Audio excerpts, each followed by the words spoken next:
And it's a pleasure to be here. Today, I'm going to be talking about avian sensory perception. But before I get into that, for those of you that were here last April, you may have remembered we had a talk on avian brains. And for those of you that weren't here, I'm going to give a quick recap. And for a long time, you know, if you use the expression "you bird brain," and people still use that today, it was meant as an insult. And that was for several reasons. One, if you look just at the absolute sense, that red arrow is pointing to a songbird brain. Compared to a human brain, it's pretty small. But there's some distinct differences between birds and mammals. So with mammals, we have a very well-developed neocortex. And that gray matter is our seat of learning, intelligence. And I put a picture up there for Agatha Christie fans. That's her cute Poirot that would solve the mysteries using his gray matter. If you remove the neocortex, we lose it impairs our learning, our memory, etc. In contrast, if you look at the neocortex of a bird, it looks completely different. It's thin, it's flat, it's not very well developed. If you remove it, there's really no impact. That's because bird brains are constructed very differently. So in fact, I can't reach that tall, so I'm probably going to go back over here and see if you can see the arrow. Okay. Can you see that arrow? Not really. There we go. You have to do it on this screen. If you look at this screen over here. Okay, I'm going to try to reach. It's easier for me than using that. So if you look at the bird brain, it's yeah. That way, Zoom can't really see what you're pointing at. So should I go over to this screen? Yeah. Okay, I'll get my exercise. So I still have to use the mouse. Okay, so we'll use the mouse. And if you notice, there's two portions here. This is that blue crescent shape thing on the top is called the wulst. And that's in part of the brain known as the hyperpallium, which is there in red. And that is the seat of learning and memory for a bird. If we remove it, they're impaired. And the next graph is showing the relative volume, the forebrain volume of parrots is on par with that of primates. So that primates are there in green, the parrots are there in green, and the primates in blue or purple. And this is the log mass against the forebrain volume. And you can see that, you know, the parrots fall right in line with primates. So they're smart. More recently, if you look at the neurons in the bird brain, the neurons in the forebrain, and this is looking at a blue and yellow macaque versus the macaque monkey. Even though the macaque monkey is quite a bit bigger, the number of neurons is greater in the parrot, and this is 10 to the 6 there. And then if you look at the neuron packing in the brain, the neurons are packed really, really densely in the bird brain compared to more spread out. So when we think about bird intelligence, and in April, she talked about some of the different feats of bird learning and such. The one that always astounds me is that the Clark's nutcracker can cache up to 33,000 seeds in over 7,000 locations and find them. I mean, if I don't put my keys in the same place. Burrowing owls use some really clever foraging tactics. They'll put dung out in front of their nest, and that'll attract dung beetles and other insects, and then they eat those. And corvids, as I'm sure you all know, are extremely intelligent. They can use tools as well as problem solve. And by problem solving, what I mean there is they can look at a problem, not by trial and error, just look at it, think about it, and figure it out.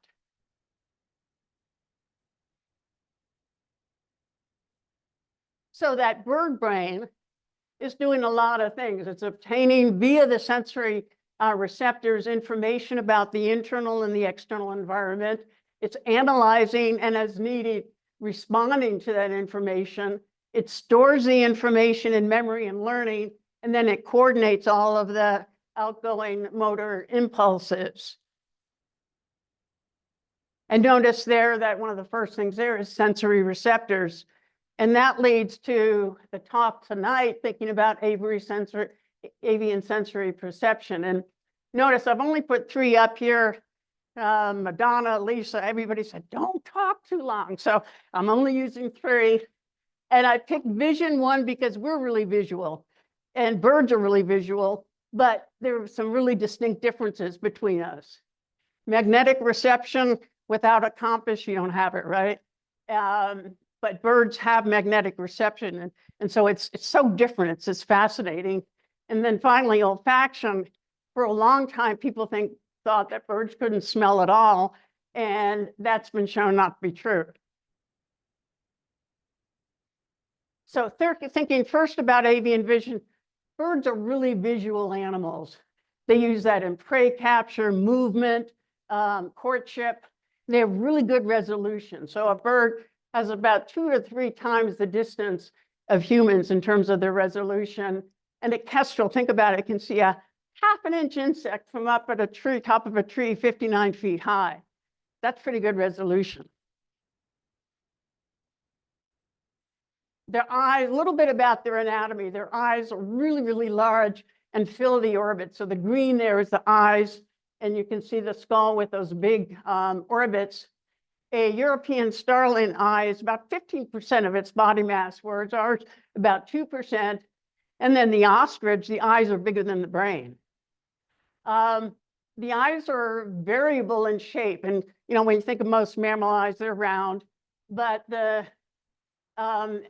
bird's eyes can vary in shape, but they too tend to have a sort of a flattened back here compared to ours. And that enhances the vision. I don't know how many of you remember the old TVs, but first time we got a flat screen, oh my, you know, it was just so much better.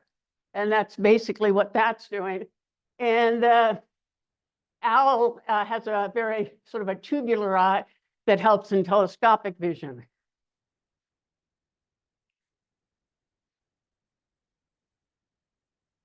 The eyes are really, really big, and to kind of hold them in place, birds have what's known as sclerotic bones that hold them in place. The eyes are relatively immobile, and they have to turn their head to see.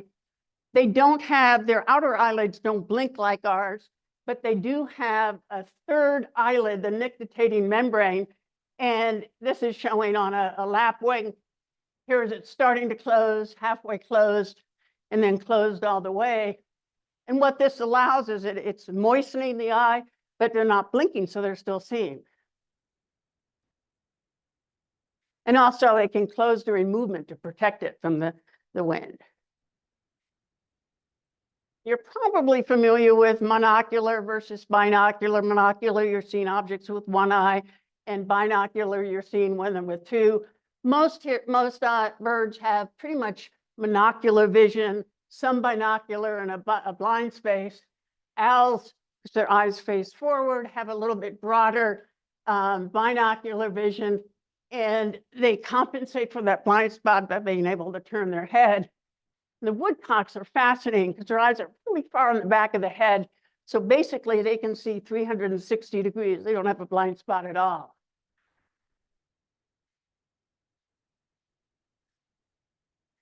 Then looking internally, it's basically the same as a human eye.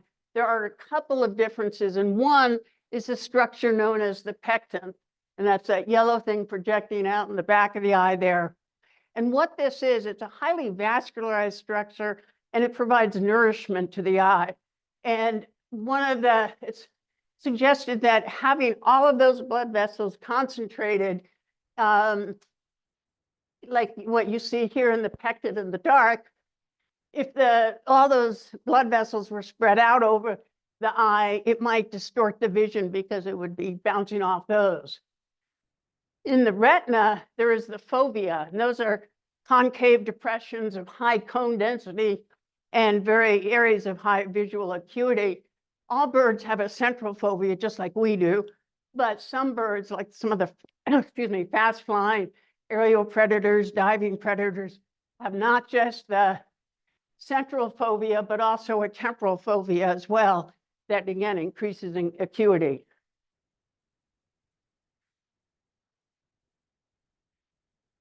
When we start thinking about the photoreceptors that birds have, this is where we see some of the really distinct differences. And birds, like humans, have rods and cones and rods. Cones are color sensitive. The rods are light sensitive. Diurnal birds tend to have a lot more cones. Hawk can be up to like 80%. Nocturnal birds like owls have mostly cones. There are many cones per square millimeter of retina, so about 2 to 5 times what we see in humans. And unlike humans, as we'll talk about more in a second, there are 4 types of cones, and rods, again, are light sensitive. One of the things to notice here is that if you look at the cones here, see how there are multiple cones lead to one nerve, whereas with the, I said that backwards, the rods, multiple rods lead to one nerve, whereas where the cones are kind of hardwired in. So it's better, kind of think of pixels, and it's a little higher resolution like that. So what this means for the bird is that birds are what's known as tetrachromatic, where they have 4 types of cones, each with different pigments that will absorb different portions of the visible spectrum. So up top is a human. We're what's known as trichromatic. We have 3 types of cones. Most mammals are dichromatic, meaning they have 2 types. In contrast, birds have 4 types of cones, meaning and allows them to see into the shorter wavelengths, the blue ultraviolet range. And this is kind of backwards here because here's ultraviolet on this one, here's ultraviolet on this one. But you can see human vision stopping about here, bird vision going into the ultraviolet. So what does that mean? How we see things versus how a bird sees things is probably very, very different. There's a starling as we see it versus how a bird sees it. And a study was done where they took about 139 songbird species and ones that we would have said, oh, males and females look just the same. And they found that those more than 90% were actually different from each other when you looked at it under UV light. Insects will look different, and vegetation and berries will look different. And that certainly has consequences. One, for mating. This was a study done on blue throats up in Alaska, and they range in Alaska up through northern Eurasia. And they took the birds and had 3 groups of birds. The first group was a control group, didn't do anything to, and that's shown in the dash green there. Then they put baby oil, which is known as a sham treatment, on some of the birds, and that's in the blue line there. And then the final group they treated with sunblock to block out the UV radiation. And you can see that in the red there. And so again, if you blocked the radiation, they couldn't see the UV radiation, the other birds couldn't see it.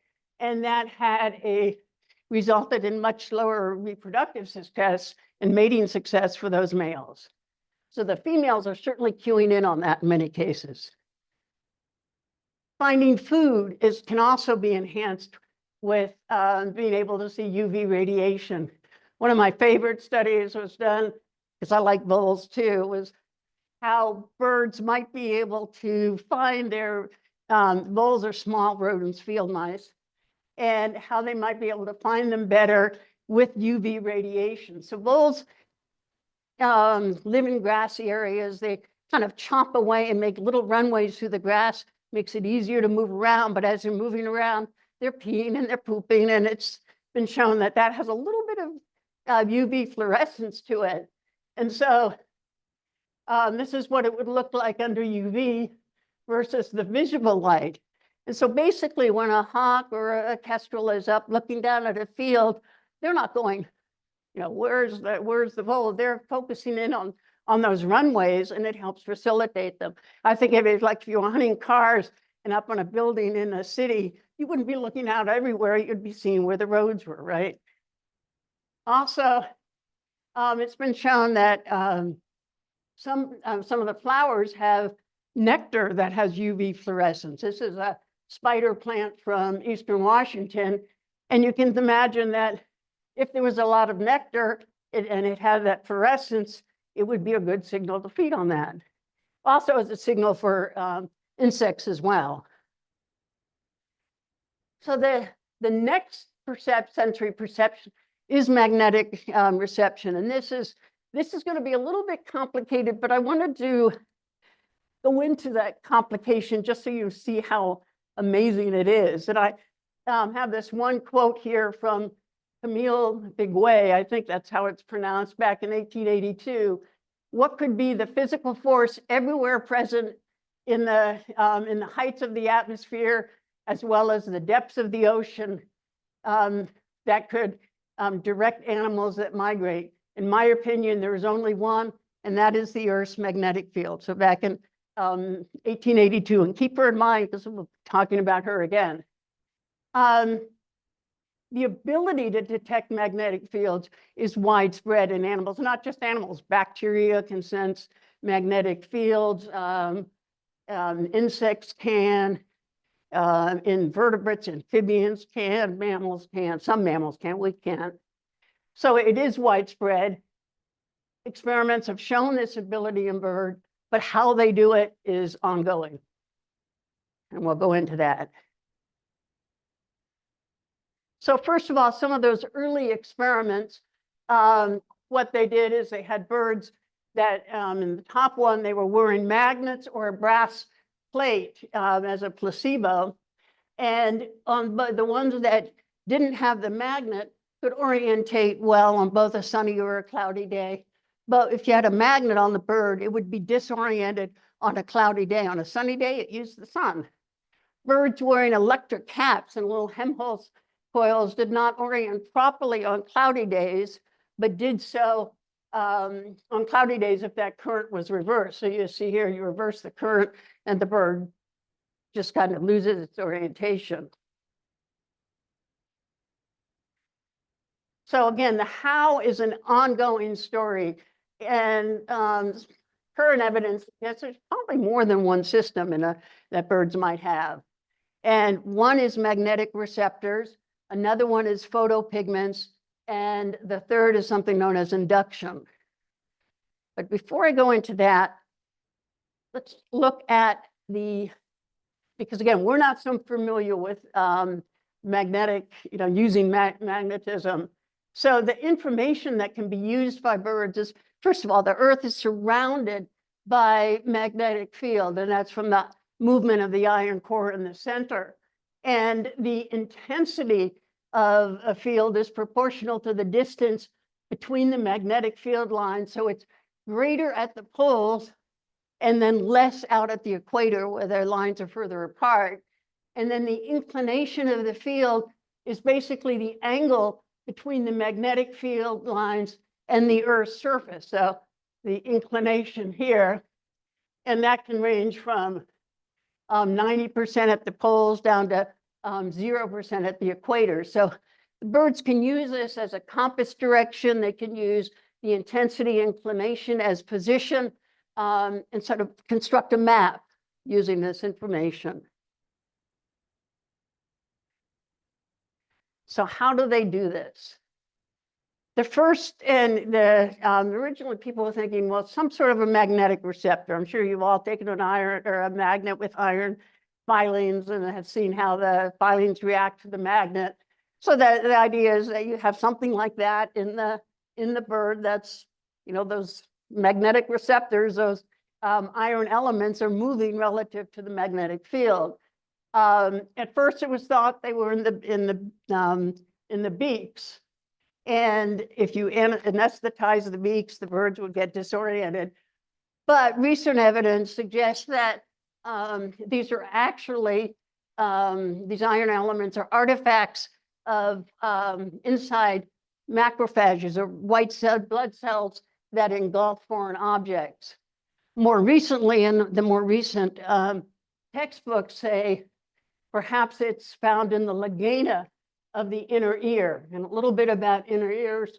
Here is the legana. That's very similar to our, what's known in mammals as the cochlea. And it's called the cochlea just because it's spiraled to give greater surface area to enhance hearing.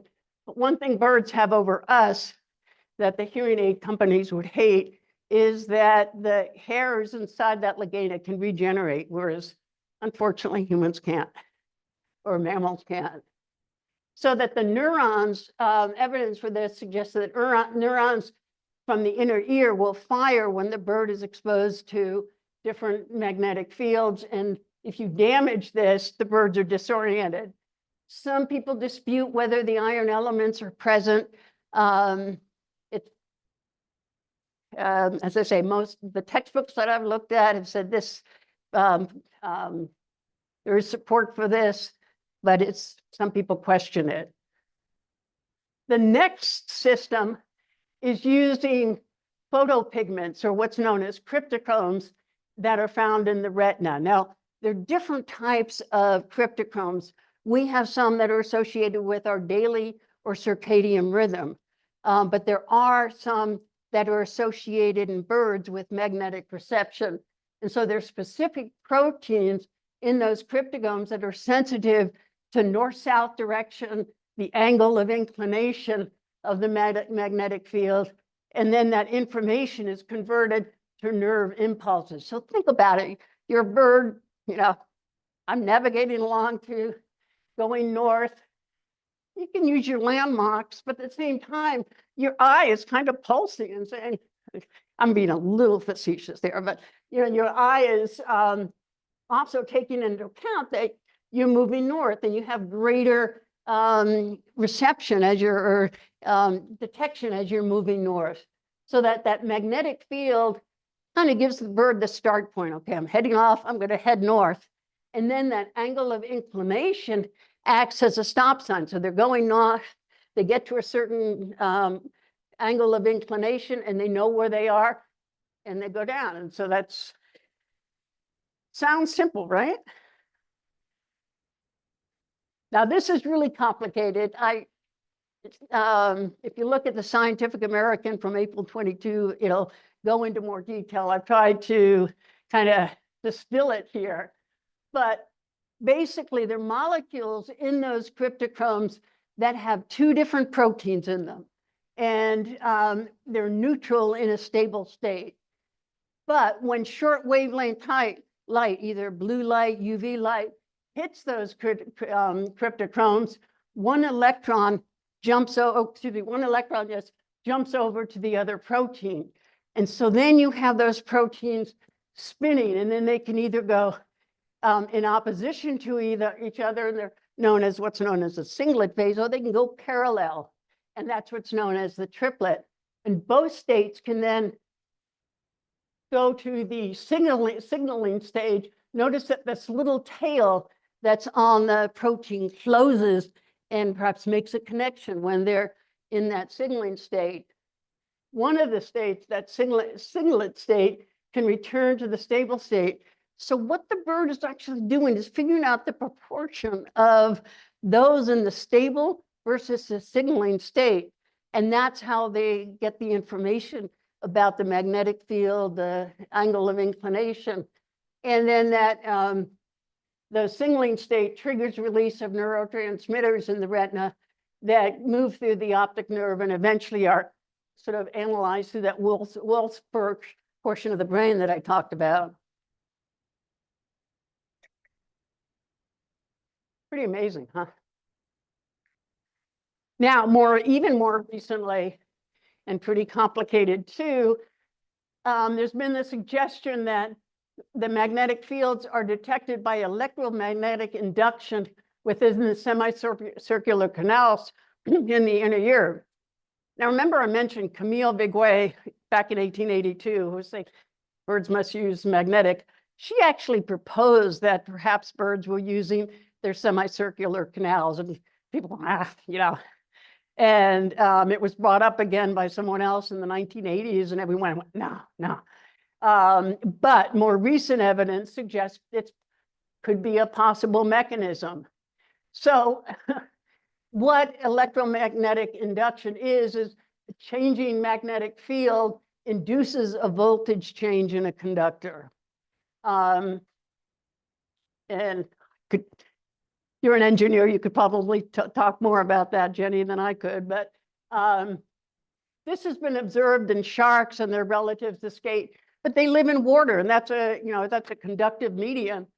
And thinking then about a bird living in air, it becomes more complicated. And birds, again, their semicircular canals are fluid filled. Now, what those semicircular canals do, and up on the top there, they're very involved with what's known as proprioception. So when you're upright, they're telling you they're upright. If you go upside down, it tells you. It's why you get all, at least I get all haywire if I go in on any rides, on amusement parks. And it's part of that is that semicircular canal is going on strike. But these semicircular canals are fluid filled. And how this might happen is it was elucidated in an experiment several years ago. And the first thing they did is they took pigeons, they put them in a chamber where there was no outside magnetic field. They blocked it off, and then they exposed them to different magnetic fields and different directions of magnetic fields. And so they had that magnetic stimulation, and they found that the neurons from the inner ear fired differentially in response to that changing magnetic field that they created. So there seemed to be a tie-in there. And then they constructed these really cool models, the semicircular canal. So here's a model in it. They actually made artificial fluid to put in them. And what they found was that the voltage spikes, if they put an electric field there would be voltage spikes. They were greatest at 90 degrees. And if they took out that semicircular fluid, or that artificial semicircular fluid, there were no spikes. So they had to have that fluid in there to create the voltage spikes. And then through really high-tech staining and imaging, they were able to identify electrosensitive molecules at the base of the canal. And so here these ion channels differentially open and close up, letting ions go in and out. And that then sends the signals to the brain. And these molecules they found in this bird semicircular canals were very similar to those of the skates, those relatives of the sharks. So there is I think back in 1882, Camille Vigouroux was onto something. So again, there's a lot there in thinking about magnetic perception. The Earth's magnetic fields give information on direction, intensity, and location. Most likely, it looks like birds have at least one or more, possibly more systems at play at any given time. Different groups of birds might have different systems. And it's important to keep in mind, like those early experiments showed, that birds are going to use that magnetic information along with other sensory. So visual, olfactory, as we'll see. And so they have multiple backup systems. So thinking about avian olfaction, why birds were thought not to have a very well-developed sense of smell was pretty much due to the anatomy of a bird brain. If you look at these pictures here, the dark blue or the royal blue is the olfactory bulb. And in birds, it's itsy bitsy. Look at that compared to a reptile. It's just huge relative to the both absolute and also relative to the brain. So most other vertebrates have much, much larger olfactory bulbs. So they said, people were like, well, if you have such a small bulb, how can you smell well? And then also Audubon, back in 1820, conducted experiments to try to figure this out. And he put out a stuffed deer skin and also put out, and that was visible, And then he put out a hog carcass that had been dead for a long time and was really stinky. And he thought, oh, this will bring him in. But what they found was that when they put out the deer, what he found was he put out the deer skin, the vultures would swoop down, rip it up and go, yeah, this isn't dinner. And they put out the hog, the vultures circled, but they went, no thanks. And he concluded from this that birds use vision, not smell, and that held for a long time. But the flaw in his design was that vultures like fresh carcasses. You know, you put out something that's putrid, it's not, you know, it's not all that appetizing. And this was shown with studies with chickens. If vultures were found and ate 1 to 3 day old carcasses, but if you put out older carcasses, whether they were out in the open or covered, there's just no thank you.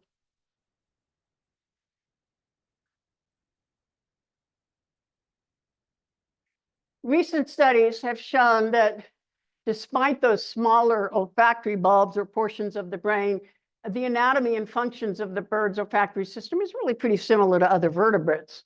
You have nasal cavities, and the third naval cavity, or the posterior one, is lined with epithelium, and this is showing how that epithelium could look. The same as in a mammal, we have scrolling inside of the bones, and the epithelium lines that.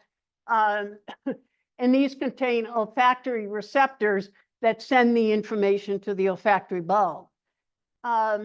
In general, the number of olfactory genes that are found will vary between species from, I think, a low of around 166 for a number of songbirds of the birds that have been looked at, up to 667 in that New Zealand owl parrot or kakapo, which hunts primarily at night.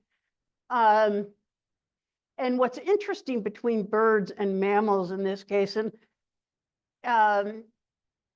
we look at the number of genes in birds, about that much. Humans have about 1,000 olfactory genes, but about 66% of those are inactive, so that the numbers are comparable. And you do see a general relation between the detection threshold in parts per million there versus the volume of that olfactory bulb. So there is variation in birds, but even songbirds have been shown to, even though that detection threshold is low, they are very acute senses of smell.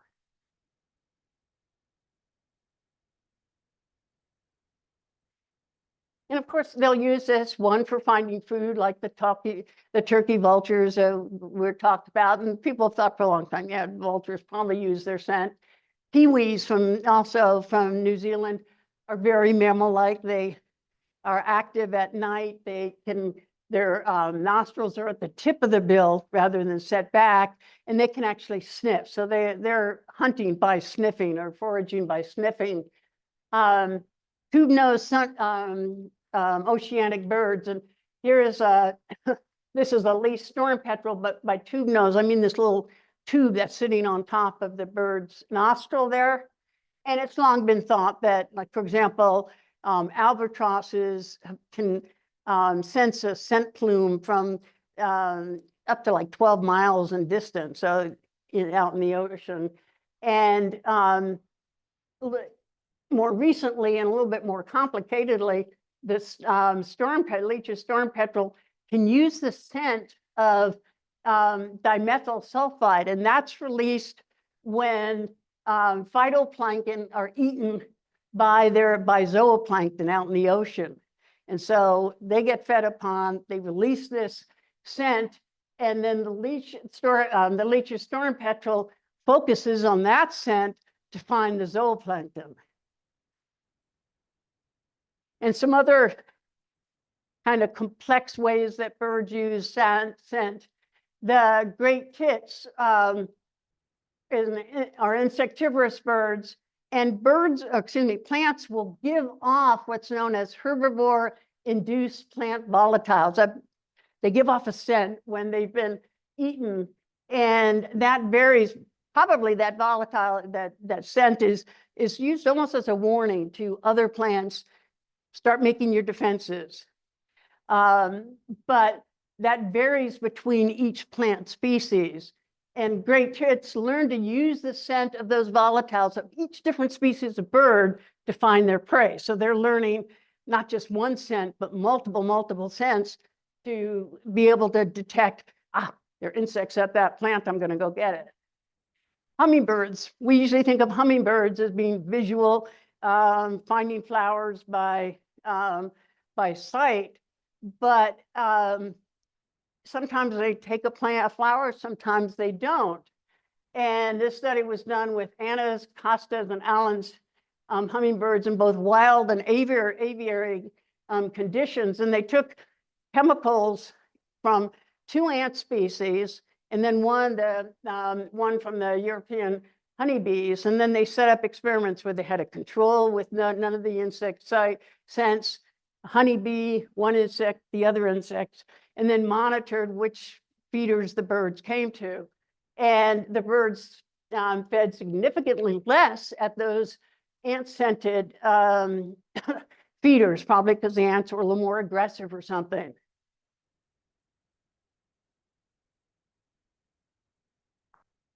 Now, avoiding predators, I mean, smelling predator and flying away is one thing, but nestlings are kind of like sitting ducks, right? Blue tits, the adults won't enter a box if there's weasel odor present, so they don't go near the box. And one thing, you could say, oh, that leaves the poor baby all by itself, but if there is a weasel in the vicinity, the last thing the adult wants to be doing is going in and out of the nest to show the predator where the nest is.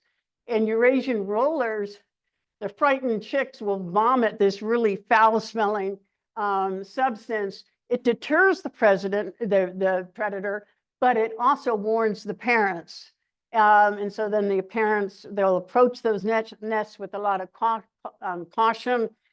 And a study added either vomit or lemon scent.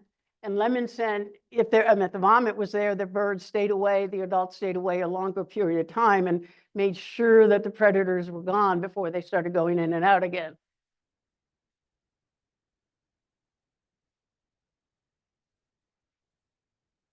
Birds use scent to know where to go. Homing pigeons, for a long time, people thought they probably have some sort of a scent map that helps them home and knowing the odors from home. And the development of good telemetry and GPS systems have allowed people to look at this a lot more fine-tuning lately. And what they've seen is that if you deprive birds of sense of smell, they have a much more difficult time homing. They get back a lot later than birds that aren't had their sense of smell impaired. Oceanic birds use the scent to home. So, like, for example, again, the leech's snoring petrel will nest in burrows or other places, but terrestrially. But they come in at night and take advantage of the offshore breezes and the scents that are associated with their nesting area. The Antarctic treon, another tube-nosed bird here, will go out and one parent will stay at the nest and then the other parent goes out and forages. They forage together, they live in very large colonies. They come back at night, and how do they find their mate or their nest? And that gets into thinking about recognizing kin and mates. And so again, these Antarctic prions nest in these colonies, and adults use the scent of the mate to find the nest in the dark. And what they did in this study is they extracted that scent from the preen gland that's found at the base of the tail of a bird, analyzed it, and there was a tremendous amount of inter-individual variation, much more. Males and when we compared males to females, wasn't all that much different in the scent, but the individuals varied greatly, and that's one of the ways they found their nest. This is an amazing study here with the zebra finches. Birds that were just hatched were removed from their parents and put into a foster brood. And then about 20 days later, those young were given a choice of the smell of their parent nest or their foster nest, and they selected the parent nest, the genetic parent nest over the foster nest significantly more. So it's something somewhat innate there. And tree swallows, the nestlings will beg more in the presence of a parent compared to that of strangers. So if a strange bird is going by, they can sense that and they don't go, feed me. But if the parent comes by, they're out there begging.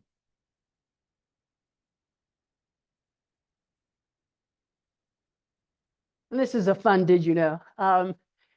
European starlings will select their nesting material based on the scent of that material. And so, for example, in this one study, males selected yarrow.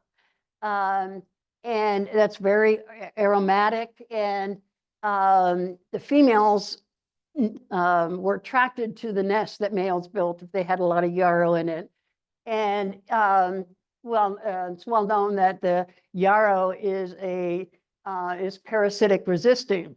And so perhaps those females are saying, this male knows his yarrow, and I'm gonna select this one.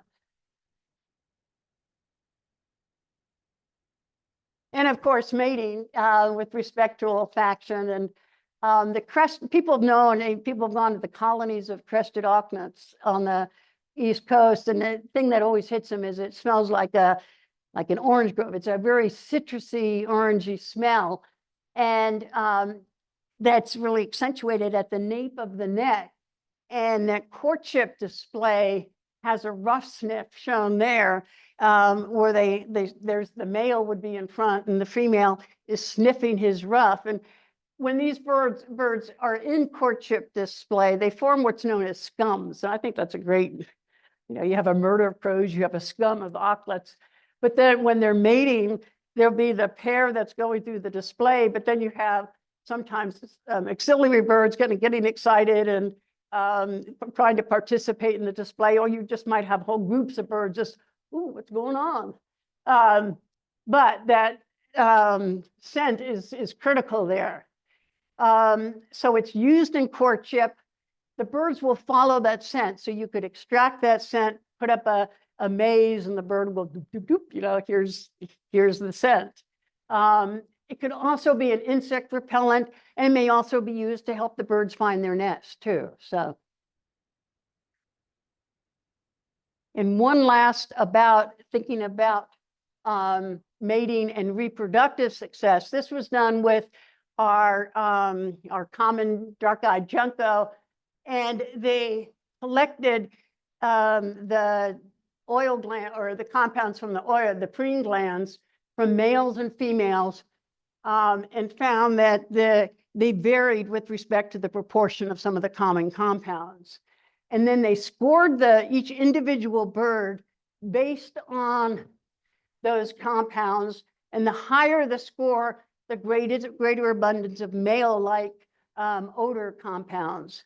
And then what they found is that those males that produced the greatest number of offspring had the greatest, the highest score. So here was the score of those male-like compounds in the scent gland, or in that preen oil. This is the number of offspring. And notice those that had greater abundance had more, or greater abundance had more fledglings or young that survived, versus the lower scoring ones, some of them didn't have any. So again, very complex, and it goes, I'm thinking of that old ad, "We've come a long way, baby," in terms of olfaction and how we sense, look at that with respect to bird sensory perception. So again, sensory perception has fascinated people for a long time. It's going to fascinate people for a long time to come, because new tools are constantly allowing us to better understand the complexities of that perception. So it's an ongoing story. So with that, are there any questions? And thank you for your attention. So if anybody has questions, I'll hand you the mic and you can ask.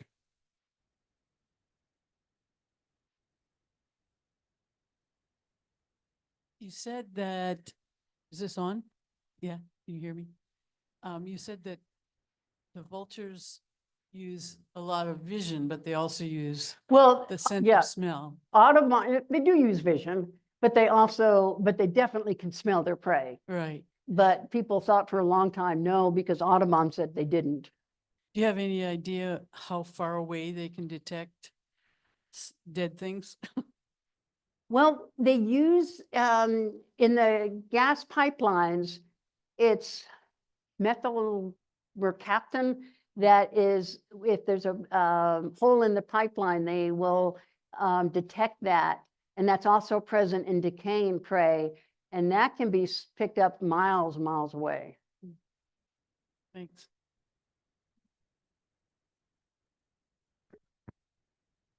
When migrating birds cross the equator, do they have to reorient their magnetic sense of direction?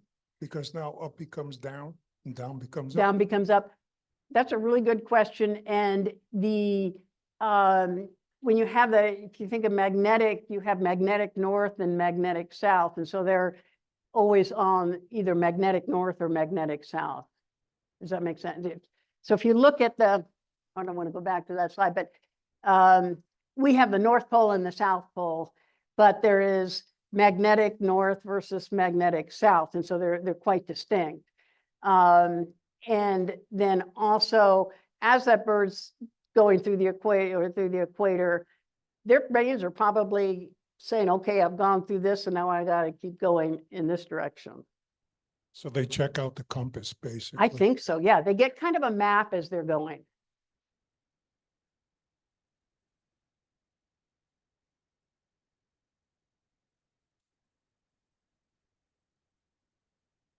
How that could affect? Well, we all. Would you like to repeat the question for the Okay, the screen? question was, how do things like the aurora borealis might impact magnetic detection? And, we're all familiar with vagrants and birds being flown, just think of what's going on in Florida right now and birds being flown off course. But variations in the magnetic field from sunspots and such have been shown to disorient birds as well. So I suspect there's probably that component in there.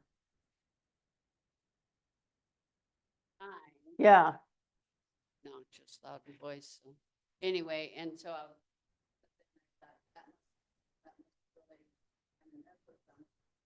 What's going on right now? It well could, but then also remember they do have those alternate systems that they can use too. I mean, there's a reason why the migratory flyways go down the coastline or rivers and such. Yeah. Does that make sense? I'm curious, there's a picture of a kiwi that has It's it's not sensors using at a the tool end. there. No. What about like a willet or curlew? Do they also have No. olfactory sensing? Their nostrils are back. They're not at the tip of their tongue. They do have, like the long-billed shorebirds and such, have mechanical receptors inside their beaks so when they hit something, they can sense it really quickly.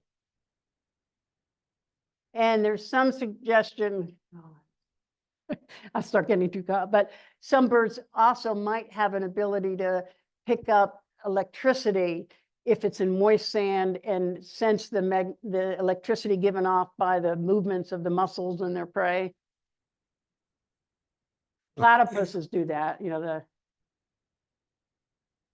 what? Star-nosed moles do that. I mean, it's not uncommon, and some birds are thought to do that too. How much is climate change affecting birds? And even my husband and I have lived out in the country for over 25 years, and we've seen species go and we've seen new species come in. Well, climate change is certainly impacting with latitudinal changes. And then also one of the main concerns is the shifts in what's known as the phenology. So the birds are kind of hardwired based on the changing of the daylight whereas the food sources may be changing in response to warmer climates, changing rainfalls, et cetera. So that's one example of how climate change is impacting. Again, all we have to think about what's going on in the southeast now and think about how climate changes or wildfires. So there are many, many different facets of the impact of climate change. Birds move their eyes, or do they have to move their head to see something? They pretty much have to move their head because they're held in by those sclerotic rings pretty tightly. Left eye always see follow the right eye, or Not necessarily. Birds have lateralizations, just like, we have right-handed, left-handed. Birds can, like, for example, parrots are very definitely either use their right or their left. I read one place, and I've never looked it up again to make sure I read it correctly, but the crossbills, and you're talking about crossbills, I've read that they go into the pine cones, depending on whether their beak goes like this or like this, go into the beak accordingly, or into the pine needle or pine cone. Yeah. And birds certainly have lateralization. So for example, in a flock of ducks, the bird on the outside will be asleep with this eye, but then this eye will be still keeping an eye out on things. oh, I like your 16-year-old daughter. Then again, yeah, one of the advantages, right? Mine was So- 15. So would ducks in this case change They do, positions so they yeah, can yeah, that's rest what I up? read, yeah. Fascinating. For those of you out in our Zoom audience, if you have a question, unmute yourself and ask away.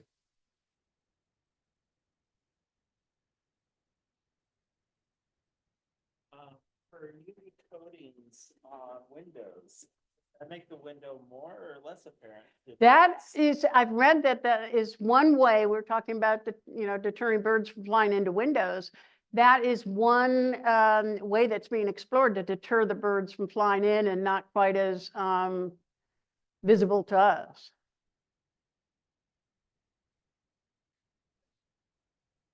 Sorry. So just recently, I noticed that I don't know, juvenile turkey got hit on the road. So, but it was out at the end of my driveway, which is like a half a mile long. So I see it and the car backed up and it came back. And I thought, well, this just happened then. Anyway, so I thought, well, poor little thing, it's just gonna lay there and blah, blah, blah. So I couldn't deal with it right then. So I go back up to my house, which is like a half a mile. And then I come right back. And by the time I got back to that turkey, there was like 4 vultures eating it. I mean, it was almost gone. Yeah, And so then I thought to myself, well, it didn't smell or anything. And the vultures, I mean, that we have vultures, of course, everywhere eventually, but I couldn't understand how I don't see vultures every day at all. I'm on the edge. well, of you have dead turkeys every day. Well, I don't know that. Yeah, no, so that, Yeah, it was just so amazing how fast they got there. I mean, it was Yeah, really- yeah. They almost gone by the time I got back out there, which was probably half a mile, half a mile in, half a mile out. So that's 1 mile. I guess that's 20 minutes. yeah. And when you think about birds like us are, we're warm-blooded, and we basically have to feed our faces constantly. I mean, 80% of what you take in goes to keeping your body temperature at its body temperature. And I always think of that, like, why can't I lose weight if 80% is going to keep me warm? But you have to be efficient at feeding, and you have to be, efficient at finding your food, processing your food, in order to keep that up. So natural selection certainly promotes efficiency in finding food. I see robins hunting in my lawn. They always cock their head. Are they looking for a worm or are they listening? That's a good question. And at the Birds and Brews over the summer, that was one of the trivia questions. And the answer that was given was that they are looking for the worm. But a few weeks later, how many of you ever listened to birdnote.org? Or, that comes on NPR in the mornings and Sunday mornings right before the puzzle. So, and experiments are showing they're actually listening for it. So for long, was thought visual, but now. I wonder if any of this bird sensory information is being applied by science and the windmills and the danger that they present in a way that would prevent so much bird death in the windmill. I suspect it is, but I'm not familiar. What would you think would be a? It's a color. Yeah. Visual. I'm sure that whether windmills are being designed to thinking about the visual or the sensory perceptions of birds to reduce impacts. And I suspect there are, but I don't know. What I have heard is that if one of the blades is painted black, Yeah, I've read that too. that makes a big difference. Yeah. And if the tower itself is also painted black. Yes, to make them actually able to see the blades. Because they can see the blade better. I've read that. Yeah.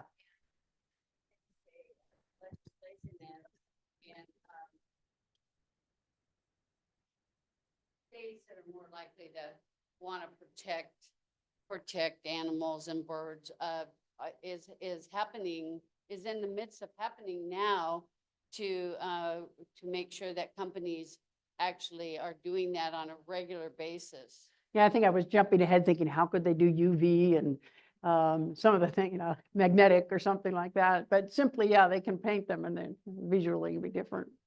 Well, along the same lines, if they hear well, maybe you could have a little deformation where there's a slight whistle or something. Has anybody Yeah, heard anything along those lines? Hmm. Can you speak a little bit to the perception that birds have for predicting or being able to respond ahead of time to natural disasters? And weather changes, they can sense barometric pressure. And so that facilitates that. I think isn't that associated with changes in, or probably the vibrations. In Milton, if you're tracking reports, they're talking about all the birds circulating in the eye. Yeah. Quiet, they call their stable Yeah, find that safe spot there. radar will pick them up. It's actually seeing birds circulating. They're no dummies. Or at least the ones that survive. Yeah. Well, thank you very much. Well, thank you.